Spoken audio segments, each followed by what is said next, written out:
여러분 안녕하십니까? 광주 MBC 뉴스데스크입니다. 오늘은 김대중 전 대통령 서거 14주기입니다.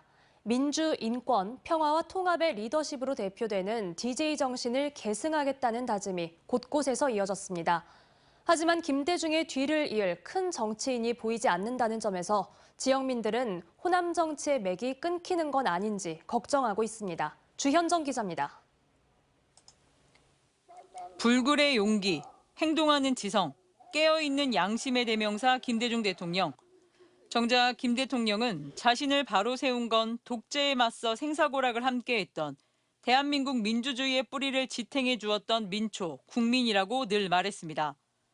국민을 하늘같이 존경하고 뜨겁게 사랑했던 김 대통령은 그래서 세대와 계층, 지역과 이념 간의 화해, 협치, 통합을 어떠한 가치보다 강조하고 중시했습니다.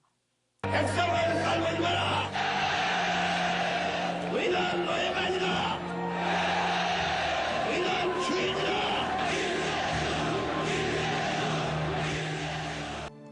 김대중 대통령이 떠난 지 14년, 그의 철학과 사상은 여전히 유효합니다. 추도식에 모인 이들은 혼란한 지금의 한국 정치 현실을 극복하기 위해 다시 김대중 정신으로 돌아가야 한다고 입을 모읍니다. 국민의 삶에 번영의 씨앗을 뿌리셨습니다. 대통령님께서 이 땅에 뿌려놓으신 씨앗들을 우리가 제대로 싹튀어 잘 키우고 있는지 되돌아봅니다. 제2의 김대중이 보이지 않는다는 지역민의 한숨 속에 송영길과 이낙연 두 전직 민주당 당대표들이 최근 광주에서 정치 행보를 시작했습니다. 모두 자신이 DJ의 적자임을 이야기하고 있지만 지역민들은 누구에게도 아직 마음을 주지 않고 있습니다. DJ를 내세운 분들은 지금 행동해야 합니다. 행동하지 않으면서 행동하는 양심 김대중 대통령을 언급하는 건 우리 지역민들에게 감동을 주지 못합니다. 포스트 DJ의 바람직한 모습도 아니라고 생각합니다. 서생적 문제의식도 상인적 현실 감각도 사라진 현실 정치. 지역민들은 포스트 김대중이 되고자 하는 정치인 김대중 앞에 얼마나 떳떳한가라는 질문에 답부터 하라고 말하고 있습니다. MBC 뉴스 주현정입니다. 고 김대중 전 대통령이 생전에 남긴 발언은 지금도 많은 이들에게 큰 울림을 주고 있습니다.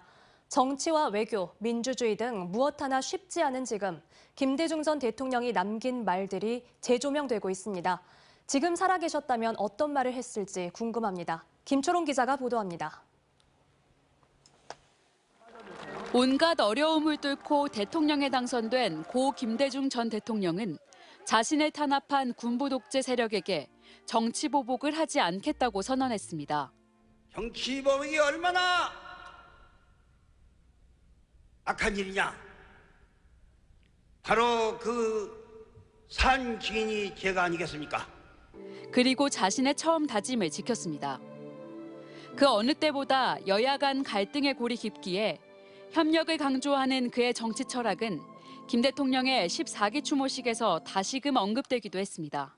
당신은 용서와 화합의 정치가 무엇인지도 국민께 보여주셨습니다. 당신을 납치하고 당신에게 사형을 선고하고 빨갱이라고 우매한 사람들을 용서하기까지 했습니다. 일본과의 관계 개선에 나서기도 했던 김 전 대통령은 일본의 우경화가 심화될 것을 일찍이 경고했습니다. 최근에 일본을 보면 일본이 급격히 우경하고 있습니다. 지금만이 문제가 아니라 앞으로가 더 문제입니다. 일제 강제동원 피해자들에게 일본의 사죄와 상관없이 일본을 대신해 제3자 변제안을 받으라고 밀어붙이는 윤석열 정부와 비교되는 입장입니다. 일본과의 교류는 확대하되 역사적 책임은 분명히 물어야 한다는 것이었습니다. 일본은 2차 대전 당시 공동의 침략자였던 독일로부터 배워야 합니다. 독일은 침략 전쟁의 잘못을 철저히 인정하고 충분한 사과와 배상을 했습니다. 대통령직에서 물러난 이후 한국의 민주주의가 위기에 처하자 행동할 것을 호소하기도 했습니다. 마음으로부터 피맺힌 심정으로 말씀한 겁니다. 행동하는 양심이 됩시다. 행동하지 않는 양심은 악의표입니다, 여러분.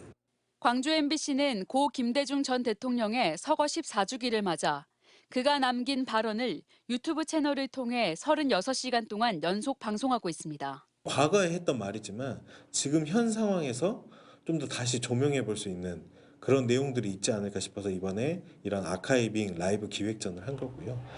김대중 대통령의 발언은 생전은 물론 서거 14년이 지나서도 시민들과 우리 사회에 울림을 주고 있습니다. MBC 뉴스 김초롱입니다. 한편 김대중 전 대통령 서거 14주기인 오늘 광주 전남 지역민들은 김 전 대통령을 추모하며 그리워했습니다. 지역민들은 DJ를 어떻게 기억하고 있는지 들어봤습니다. 함께 보시죠. 민주주의를 정말로 자기의 뜻을 굽히지 않고 생각은 많이 했어도 행동에 옮겨지지 못한 것을 표현했잖아요. 행동하는 양심, 그게 종교소습니다. 우리 평화를 위해서 노력하셨고요. 이 나라의 이 시대에 필요하신 분이라고 생각합니다. 우리 나라에서 정말 필요했던 분, 정말 훌륭하신 분, 그분의 업적을 따라서 정말 후손들에게 잘 전달해서 정말 이 아름다운 세상을 만들었으면 좋겠다라는 생각을 했습니다. 여러 번의 죽을 고비도 넘기시고 너무 어려운 가운데 세계 평화, 우리나라 통일을 위해서 너무 힘써주신 그런 점이 굉장히 존경스럽고 감사합니다. 네. 다음 소식 전해드리겠습니다. 민간공원 특례 사업을 진행하고 있는 한 시행사가 사업지에서 보상 문제로 갈등을 빚다 급기야 굴삭기를 동원해 땅을 파헤치는 테러를 저질렀습니다. 지역 방송사가 이들의 행태를 고발 보도했는데 이에 아랑곳하지 않고 보란듯이 그 다음 날 공장 입구에 자갈을 쏟아내 영업을 못하게 하는 2차 테러를 가했는데요. 이 CCTV 영상을 함께 보시죠. 천홍희 기자가 취재했습니다. 이른 아침 광주의 한 정미서 공장에 10여 명의 남성들이 몰려와 문을 열고 굴삭기로 땅을 부숩니다. 남성들은 광주 남구 송암공원에서 아파트와 공원을 조성하는 민간공원 특례 사업의 시행사와 시공사 직원들입니다. 보상 문제를 놓고 소송을 벌이는 와중에 공장 입구를 훼손해 차량이 드나들지 못하도록 테러를 자행하고 있는 모습입니다. 이런 일을 처음 당해보니까 이게 무슨 일인가 하고 직원들도 마찬가지로 이렇게 하면은 나한테도 뭔가 제재를 가할 수 있지 않는가라는 두려움을 가지고 있습니다. KBS 광주총국이 이들의 굴삭기 테러를 지난 월요일 보도했지만 시공사 측은 이에 아랑곳하지 않고 보도 다음 날 2차 테러에 나섰습니다. 콘크리트로 복구해 놓은 공장 입구에 이번엔 자갈을 쏟아내 차량이 다니지 못하도록 길을 막은 겁니다. 공사장 입구에는 아직도 치우지 못한 자갈들이 이렇게 쌓여 있습니다. 불과 열흘 사이에 2차례나 테러 행위가 이뤄진 겁니다. 송암공원의 민간공원 특례사업 아파트 공사를 해야 하는데 보상액을 놓고 이견이 좁혀지지 않자 폭력을 동원한 겁니다. 시행사와 정미소의 갈등은 지난해 6월 시작됐습니다.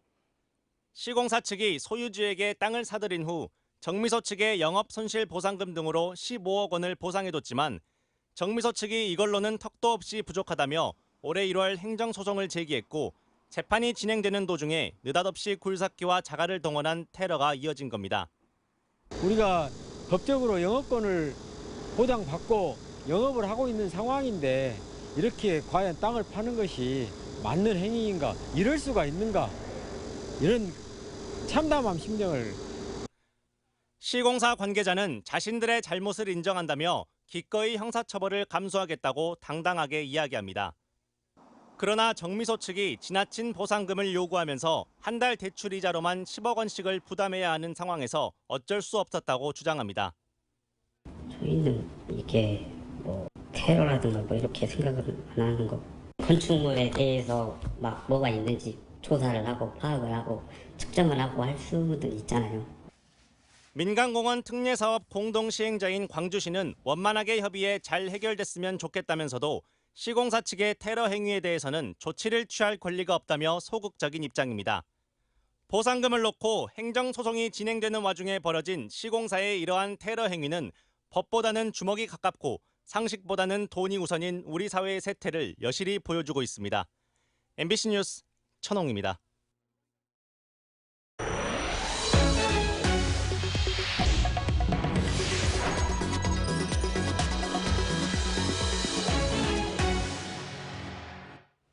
목포와 순천에 이어 광양시도 온실가스 배출권 거래제 대상으로 지정됐습니다. 당장 내년부터 정해진 양보다 온실가스를 더 배출하면 지자체 예산으로 배출권을 구입해야 합니다. 문형철 기자입니다. 광양시가 운영하는 생활 폐기물 매립장.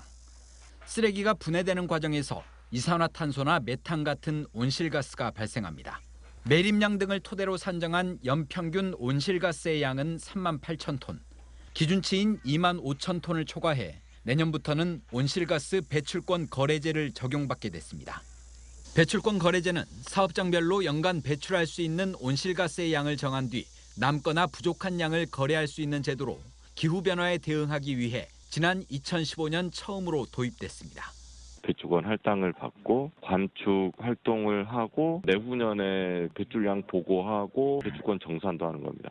매립장 한 곳만 기준치를 초과해도 지자체가 운영하는 모든 환경 기초시설이 배출권 거래제 대상에 포함됩니다. 광양에 있는 매립장과 하수처리장, 폐수처리시설 등은 모두 60여 곳. 단기간에 온실가스 발생량을 줄이긴 어려운 데다 온실가스 할당량을 초과할 경우 지자체 예산으로 배출권을 구입할 수밖에 없어 광양시는 발등에 불이 떨어졌습니다. 현재 거래되고 있는 온실가스 배출권의 가격은 1톤당 8,000원 내외로 목포시의 경우 지난해 9,900톤의 온실가스를 초과 배출해 배출권을 구입하는 데 1억 1,000여만 원을 사용했습니다. 공정 개선이라든지 에너지 전환이라든지 여러 가지 어떤 친환경 에너지에 대한 사업들을 통해서 이제 감축에 대한 계획을 좀 구체적으로 해서 광양시는 우선 매립장 등 관내 환경 기초시설에 대한 온실가스 배출량을 조사하고 환경당국은 이를 기초로 올 연말쯤 온실가스 할당량을 결정 통보할 예정입니다. MBC 뉴스 문형철입니다. 임단협 승계를 촉구하는 광주시립 제1요양병원 노조 파업 65일 만에 병원 노사와 광주시, 노동청 간의 첫 사자교섭이 시작됐습니다. 이들은 오늘 오전부터 광주지방고용노동청에서 만나 시립 1병원 임금체계 개편 등 노사 갈등 해결 방안에 대한 논의를 시작했습니다. 노사는 실무진 비공식 교섭에서 합의점을 찾지 못했지만 이번 교섭은 광주시와 노동청의 중재로 병원 이사장과 노조 중앙본부 위원장 등 의사결정권자가 참여하고 있어 갈등 해소의 물꼬가 트일지 주목됩니다. 한편 광주시립 1요양병원 노조가 병원 측의 직장 폐쇄를 해제해달라고 법원에 낸 가처분 신청이 기각됐습니다. 광주지법 제21 민사부 조영범 판사는 전국보건의료노조, 광주시립 요양정신병원지부 노조원 43명이 의료법인을 상대로 낸 직장 폐쇄 해제 가처분 신청을 기각하고 병원 측에 손을 들어줬습니다. 재판부는 가처분 신청의 필요성이 충분히 소명됐다고 보기 어렵다며 본안 소송에서 충분한 주장 증명을 통해 권리 구제를 받는 게 적절하다고 설명했습니다. 딸과 말다툼을 한 초등학생에게 위협을 가한 아버지가 벌금형을 선고받았습니다. 광주지법 형사 7단독 전일호 부장판사는 지난해 4월 광주의 한 초등학교 교실에 들어가 딸의 같은 반 학생에게 위협적인 발언을 한 혐의로 기소된 30대 아버지에게 벌금 100만 원을 선고했습니다. 전 판사는 딸이 학교폭력 피해를 입었더라도 피고인의 행동은 정당화될 수 없다며 양형 이유를 설명했습니다. 광주와 순천을 잇는 철도 사업이 본격적으로 추진됩니다. 국가철도공단은 순천에서 광주 송정 철도 노선 3개 공구 건설 사업에 대해 일괄 입찰 방식으로 공고를 냈다고 밝혔습니다. 이번 사업은 경전선의 유일한 비전철 구간을 전철화로 개량해 전기철도 수송 체계를 구축하는 사업으로 발주 공사 금액은 9,679억 원 규모입니다. 오는 2025년 착공에 2030년 내로 개통을 추진하며 이 사업이 완료되면 광주역에서 순천역까지 걸리는 시간은 2시간 32분에서 52분으로 100분 단축될 전망입니다. SNS를 통해 알게 된 중학생들에게 성매매를 알선하고 성매수자를 협박해 수천만 원의 금품을 갈취한 일당이 붙잡혔습니다. 광주 서부경찰서는 올해 4월부터 지난달까지 광주시 서구 상무지구의 한 숙박업소에서 지인들에게 여중생 2명의 성매매를 알선한 뒤 이와 관련해 성매수자들을 협박한 혐의로 일당을 구속하고 불구속 입건했습니다. 언제 어디서나 내 손 안의 뉴스. 광주 MBC 뉴스 유튜브 구독으로 함께하세요.